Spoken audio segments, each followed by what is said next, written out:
waxal wax ma ne non c'est pas le rôle, il faut que chacun reste dans son rôle. Oui. moom moo xam rôle am mooy trouver des solutions.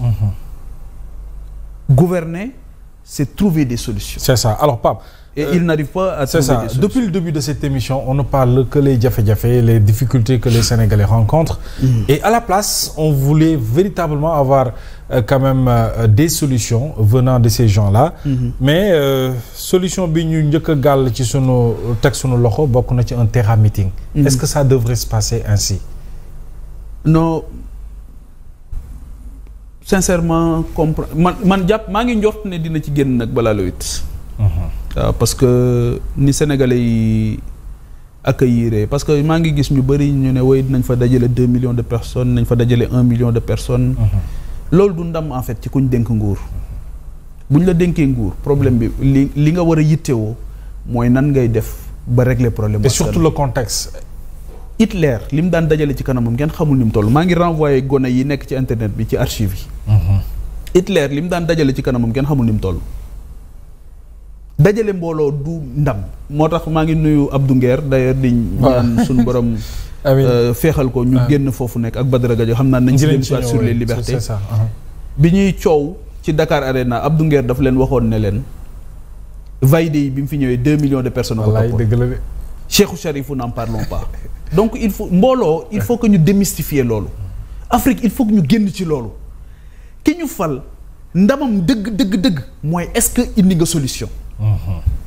Et puis li gën a metti ci le 8 novembre bi mooy man très sincèrement déception bu mag laa ci am parce que bi ñuy fay déguerpir mécaniciens yi. man foogoon naa ne du pour meeting moo tax. foogoon naa ne leneen moo ko yëkkati. du woon pour meeting. beneen bi aussi keroog bi mu génnee ne dafa feebaroon gis naa ne ci wut place bu mu defee meeting la nekkoon. parce que nee na wër nañu ba sonn waaye finalement foofu rek lañu kii yoon. beneen bi aussi mooy bi mu ne dafa feebar terewu ko recevoir le collectif des ex-détenus. terewu ko recevoir les parlementaires. mooy yéen vous n'êtes plus des députés du Sénégal, vous êtes des députés d'un parti, d'un homme. Il les convoque comme il le souhaite. Pas pour parler des problèmes du Sénégal. Mais pour parler de ses problèmes à lui. Mais justement Louis bi loolu moo ci moo ñu naqari ñu bari. C'est un scandale. Oui. C'est un scandale. Parce que ñu ngi doon xaar moom en tant que premier ministre. li nga fi wax yëpp vallée du Rift beeg jafe-jafe social c'est un scandale. ñu lay xaar ci solution nga woote. C'est un scandale. Un terrain meeting pour parler du parti, pour parler de soi. C'est un scandale. Gis nga un homme politique. soo mënul fexe ba mën sa bopp. ba mën a fàtte sa bopp defoo dara ci politique. képp koo xam da nga dugg ci politique te mënoo fàtte sa bopp defoo dara ci politique parce que mënoo fàtte sa bopp ngir taxawu doomu aadama yi. yow li nga bëgg rek mooy di def toujours l'actualité c'est le peuple qui doit faire l'actualité. waaw loolu moo taxoon que lay tudde woon livre am ba Victor Hugo les misérables. Oui. Les citoyens ne doivent pas être les misérables. Quand même. Ils ne doivent pas être les misérables. te ñoom à ce rythme. misère dina installé wu bu métti yàlla nañu ci yàlla musal. mais comme réponse on a vu Bougane Gueye et compagnie ñoom it proposer un ñaxtu national. C'est-à-dire le même jour le 8. initiative bi ni mel avec toutes les forces vives de la nation. may nuyu Bougane bu baax a baax. kii taal bu tawee tàkk fu ne nga koy uppee. Effectivement. Aujourd'hui pour man c'est des initiatives que je salue et j'en appelle à l'unité de l'opposition. C'est ça. C'est-à-dire qu'aujourd'hui tous ces gens ils doivent s'organiser pour être aux côtés du peuple. Nous devons nous organiser le maximum possible pour être aux côtés du peuple. Le vrai peuple laa wax nag. Le vrai peuple waxuma leur peuple. Le vrai peuple. Oui. Voilà. Parce que ñoom ils considèrent moo tax Alioune Tine maa ngi koy nuyu.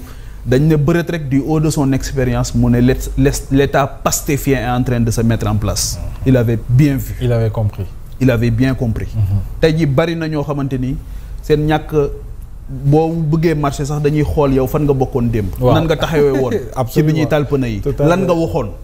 gis nga fi ay DG yoo xamante ni dañoo dem di xool lan lañ waxoon ci seen page Facebook. quand même. di xool jamonoy Adji Sarr lan lañ waxoon ak nan lañ taxawee woon nga foog li yor na réew. boo jekkoo da ngay jekk ci jekkali. waaye suñu borom li mu bëgg nga def mooy nga jéggale. transcender parce que kilifa gu baax daf ma waxoon ne ma nit doo jaawale sa noon ak sa xarit bi yegg see gut. nit ab sang nit ku baax doo jaawale sa noonu ak sa xarit bu yegg see gut xarit bu yegg see gut day jëf-jëfi noonu mais yow mën nga koo jaay jikkoy sang ba nga xamante ni moom la mu la jàppaloon sax dina ko bàyyi. c'est ça ba di liggéey la liggéey boo xamante ni bu mucc ayib la mais purge bi ñu def nii bi ñu ñëwee. ils ont enlevé d'excellents sénégalais ci seeni postes. c'est ça d'excellents sénégalais dem jël fa nag teg fa ñoo xamante ni ñoo ngi doog a liggéey pour la première fois. imaginez koo xam mësut liggéey nga def ko président de conseil d'administration. quand même PCA. mu war a ñëw jàkkaarloog ñoo xamante ni ñëpp ay kilifa lañ. war a arbitrer sur de grandes décisions yu engager la vie d'une société nationale nga jël jox ko koo xam il n'a jamais travaillé il n'a jamais présidé de sa vie une réunion. est-ce que loolu mën na impacter. mën na nekk source de mais bien moo tax am na ci ñu bëri ñoo xam bi ñu leen falee nga leen nga gis. waaw dëgg la de. dootoo leen boo moytul dootoo leen gis dootoo leen dégg lañ leen dégg duñ ci yëy duñ ci yàbbi parce que mënuñu. et c'est dommage pour le Sénégal. mais pour caser clientèle politique la. loolu rek les mêmes pratiques. exactement pour revenir bala ma koy fàtte. sur la mission parlementaire. bi ngay wax noonu. récemment aussi dama recevoir. ay ndaw yu jóge ñàgg. waaw Lac Rose ñëw seet si ma. ma def ak ñoom jotaay bu yaatu. ginnaaw bi ma ne leen maa ngi leen di nuyu ñoom ñëpp. pour aar sunu Lac Rose dafa mel ni ñun rek la ko. tey rek manifester nañ jël nañu leen. Lac Rose dafa mel ni ñun rek la ko yàlla wërsëgale Lac Rose. mu nekk lu ñu yàlla baaxee lu am solo. waroon a bokk ci li war a tax Sénégal nekk une destination du monde. nit ñi di jóge fu ne di ñëw war ko di seet si. lac boobu tey fexe nañ ba tijji benn canal boo xamante ni dafay verser ay eaux usées ak ay eaux pluviales. ba mooy yàq couleuru ndox mi. quand même.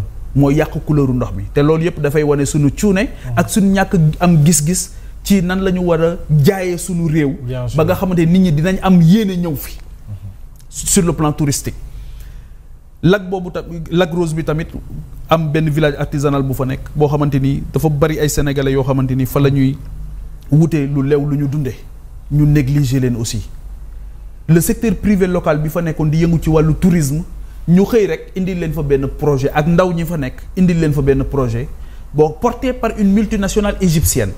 looloo ci gën a doy waar moo nekk nii. oui non fii sax fii beneen problème la dinaa ci ñëw après. mooy yeneen yi mu wane léegi dinaa ci ñëw bi tam bu am solo la. mais Orascom. dafa nekk une entreprise égyptienne boo xam dafa ñëw ñu jox ko 216 hectares Mohamed.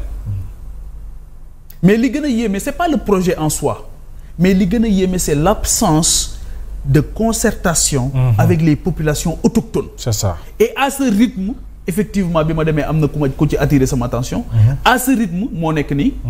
à ce rythme ndaw ji du ñu am ay kër yu ñu dëkk. te fi mu ne nii bëri na ci Sénégal foo xamante ni problème bi du ndaw ñi am kër yu ñu dëkk de. mais même respecter la dignité la dernière volonté. la dernière dignité d'une personne muy am armère yoo ko suul sax. boo jëlee waa Diamaguène Sicap Mbao xeex nañ ci ba sonn pour ñu am feneen fu ñu leen jox. parce que armée yi foofu fees na. te loolu problème boobu bëri na ay dëkk yoo xamante ni donc 196 712 kilomètres carrés la. il faut que ñu xool nu ñu koy ñoŋale. oui surtout. mais mënoo ñëw jël une multinationale jox ko 216 hectares nga xamante ni la fa activité touristique ya fa ndaw ñi doon def la ñu bëggoon a dundee kër yi ñu bëggoon a am loolu yëpp naax saay finalement. c'est pas possible. c'est dommage. donc loolu aussi maa ngi ciy alerter l'autorité. surtout ñi nga xamante ni ñoom ñooy agir directement notamment la DGPU. pour ñu jël seen responsabilité xam ne c'est une affaire boo xamante ni bu jàllee keroog bi ñu demee ci population ñàgg yi dafa am góor goo xamante ni daanaka tuur na ay xéwal ci suñu kanam keroog daal ne bu ñu jëlee suñ suuf si ñun fu ñu fan lañ jëm parce que foofu la ñu am le même problème foncier ma ciy alerté waat les autorités aussi au niveau de Niomar dans la commune de Sessène foofu tamit ils ont un vrai problème ci l'affectation des terres à des pour une vocation pastorale te foofu vocation agricole la baaxoo. donc maa ngi ñaan aussi les autorités. ñu dugal ci seen loxo parce que foofu y a une irresponsabilité de l'autorité. parce que dafa dem seetaan population yi ci seen biir ne leen régler votre problème. xam nga loolu. autorité du demee noonu warul demee noonu donc mooy nuyu waa Niomar di leen wax en dehors aussi de ce problème à Niomar. il y a aussi un problème d'électrification publique. il y a un problème de santé. xanaa Azer jaaru fa.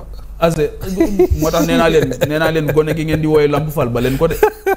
parce que Lamp Fall la mu liggéey ba doon Lamp Fall. waaw loolu moom ça n'a rien à voir ku fa jaar taq ban. très bien alors voilà beneen bi aussi mooy. li nga wane léegi ma jeexal ko. mooy fii nii. Mohamed dafa am benn yoon boo xamante ni. yoon bu am solo la mooy yoon bi jógee Pout. dem ba Kër Ndamlo. traversé benn village bu tudd Yadde. ak Kër Matar ak Mbissaaw dem ba Kër Ndamlo yoon boobu c'est une piste latérite la mais piste boobu c'est depuis 1958 ñuy sàkku ñu defal leen ko tali bu baax mais piste boobu du pour fu ay nit war a jaar rek de mais piste de production la parce que foofu zone agricole la moo nekk nii su tawee kenn du fa mën a jaar impraticable mu am aussi problème mu sécurité parce que fii ñi fi dëkk ñëpp dañuy xëy fajar di génne ay légumes di dem di ko jaay bu ñuy dellu si lu ci ëpp ay problème mu sécurité la mooy seen activité te guddut donc fii aussi maa ngi alerter l'opinion ñoom aussi depuis 1958 benn école primaire la ñu am benn case de santé la ñu am dëkk ba gën naa màgg loolu donc moo tax état yi ñu am il faut que ñu gën a anticiper boo demee yadde boo fa demee tey am na benn case des tout-petits bu fa ne case des tout-petits boobu ci vision maître Abdoulaye Wade ci 6 premiers cases des tout-petits yi Abdoulaye Wade njëkk a defar en 2002 la mais tey jii boo fa demee case des tout-petits bi ça prend entre 80 et 90 xale parce que dëkk bi màgg na te case baa fa des léegi ñoom nee nañ il faut que ñu yokkal leen ñaari classe ba pare ñu réfectionner case bi jëmmi case bi parce que case bi tey ji boo fa demee naaj beeg ndox mi buy taw voilà te maa ngi leen di nuyu aussi daam yu am solo laa fa fekk ñoom ñoo koy entretenir di ko toppatoo moo demee dama fekk ñuy préparer sax kii bi ñuy préparer ouverture bi di ko bale yëpp je pense que ne loolu mooy urgence et les priorités loolu mooy les priorités le 8 ay tappale la les priorités ne manquent pas le 8 ay tappale la lii mooy les vraies priorités absolument te loolu nag président de la république mënu koo lijjanti lu dul bu génnut palais bi temps yi il sort plus du palais jóge palais dem CICAD moom daal diggante palais CICAD lañ ko jàpp ak aéroport bu dee premier ministre moom diggante petit palais la ko jàpp ak primature kañ nga ko gëj gis ci terrain bi ci jafe-jafe askan wi demal nga rencontrer ñi nga xam dañoo am ay jafe-jafe na dem rencontrer borom c'est ça parce que kuy grève takk mouchoir bu xonq mais kooku symbole la moo gën di toj ak taal ñoom liñ jàngale kenn defu ko déedéet ñoom liñ jàngale loolu musiba la muy toj ak lakk gars yi defuñu ko loolu moo tax keroog bi ma demee waa Radisson loolu la leew may leen nii ngeen ko defee man nii laa ko bëggee am ngeen lu ngeen naqari yéen a ngi protester mais de façon républicaine absolument c'est de grands citoyens uuteeg ñoom ñi nga xamante ni qui ont marché sur la République d'une façon extraordinaire et ces institutions alors ñu ñëw honorable sur la question des libertés jël kaawu Badara Gadiaga ak Abdou Nguer Badara Gadiaga auditionné nanu ko duñ dellu siwaat li nu ko jàppee mais